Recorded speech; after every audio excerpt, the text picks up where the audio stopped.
Hello viewers, Adil খামারের পক্ষ থেকে সবাইকে আসসালামু আলাইকুম রহমতুল্লাহি ওয়া বারাকাতুহু। আশা করি সবাই ভালো আছেন, সুস্থ আছেন। আপনাদের জন্য সবসময় আমি দোয়া করি আপনারা যাতে ভালো থাকেন, সুস্থ থাকেন। আজকে অনেকদিন পর আবার রাজহাঁসের ভিডিও নিয়ে আসলাম। আমার রাজহাঁসের ভিডিওতে দেখেন আজকে আমার কী কাণ্ড হয়েছে। আমার রাজহাঁস একটা ডিম নিয়ে অলরেডি উমে বসে আছে। এটা হয়তো আর 4-5 দিন বাচ্চা ফুটবে। কিন্তু আরেক নতুন হাঁস কী করতেছে, তার জন্য আরেকটা জায়গা করছি, কিন্তু ওই জায়গা যায় না। সে কী করে, তার ওই যে এই হাঁসটার সাথে এসে ডিম পারে। এখন একটা সমস্যা হলো, ডিমটা পারতে আসে ঠিক আছে, কোনো সমস্যা হয় না। ডিমটা পারতে আসলে যে বাচ্চাগুলো ফুটবে ডিম থেকে, ওই ডিমগুলো তো একটু লড়চড়া হইতেছে। কারণ এটা ওই হাঁসটা একটু এটাতে মানে পাখা দিয়ে যেভাবে একদম বাড়ি মারে, তার ডিমে ক্ষতি হইতেছে আবার। হ্যাঁ, এই জন্য আমি একটা সমস্যা করছি। যত আমি ওই যে যে যার জন্য যে বানাইছি ওইটা মধ্যে তাই বসে না, বসে শুধু এইটা মধ্যে এসে বসে ডিম পাড়ার জন্য। আবার অনেকে বলতে চায় যে, অনেকে বলবে যে ডিমটা পারলে তো বুঝবেন কী করে। তা আমার এইগুলা ডিম, এটা ডিমটা একটু বড়, যে হাঁসটা এখন ওই যে ডিমগুলো লাগতেছে ওই ডিমটা একটু ছোটো, আর যে হাঁসটা ডিমে পারবে ওই হাঁসটার ডিমটা একটু বড় বড় সাইজের।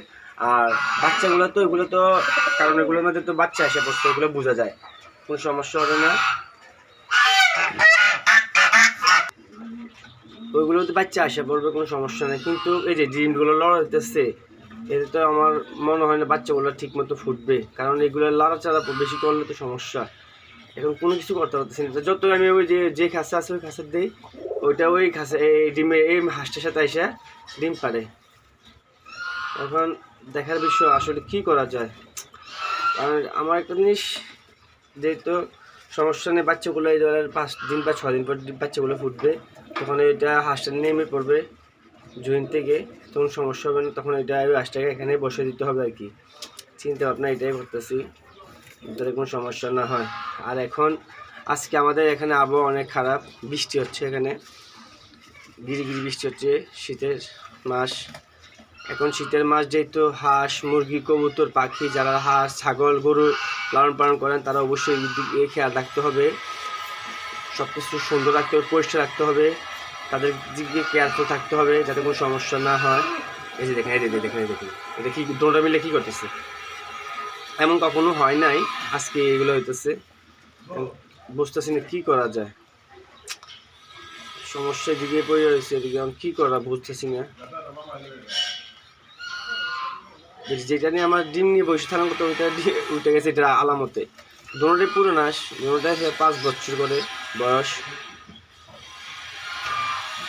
এগুলো আমার অনেক পুরানো হাঁস ঘরের। যত আমি সামনে বসে থাকি কোনো সমস্যা নেই এগুলোর। এই যে দেখেন কী করতেছে, দুটোটা কী করতেছে দেখেন, একটা মহা মুশকিলে আছি। আর অনেকে আমার কাছ থেকে রাজহাঁসের বাচ্চা চাইছেন, ওদের অনেকেরই দিছি, অনেকে দিতে পারি নাই। আবার এখন যেগুলো বাচ্চা ফুটবে অনেকে আবার বলে গেছে অলরেডি, যারা আমার সাথে যোগাযোগ করতে পারবে তাদেরকে অবশ্যই দিব যতটুকু সম্ভব। এই অবস্থা। তো সবাই ভালো থাকবেন, সুস্থ থাকবেন। আর যারা আমার চ্যানেলটা এখন সাবস্ক্রাইব করেন, সাবস্ক্রাইব করে ফেলবেন। আমার ফেসবুক পেজ আছে একটা, ওই ফেসবুক পেজেও আমার দেখতে পারবেন আমার ভিডিও। তো সবাই ভালো থাকেন, সুস্থ থাকেন। আপনাদের সবাইকে আল্লাহ ভালো রাখুক, সুস্থ রাখুক, এই দোয়া করি। আসসালামু আলাইকুম রহমতুল্লাহি ওয়া বারাকাতুহু।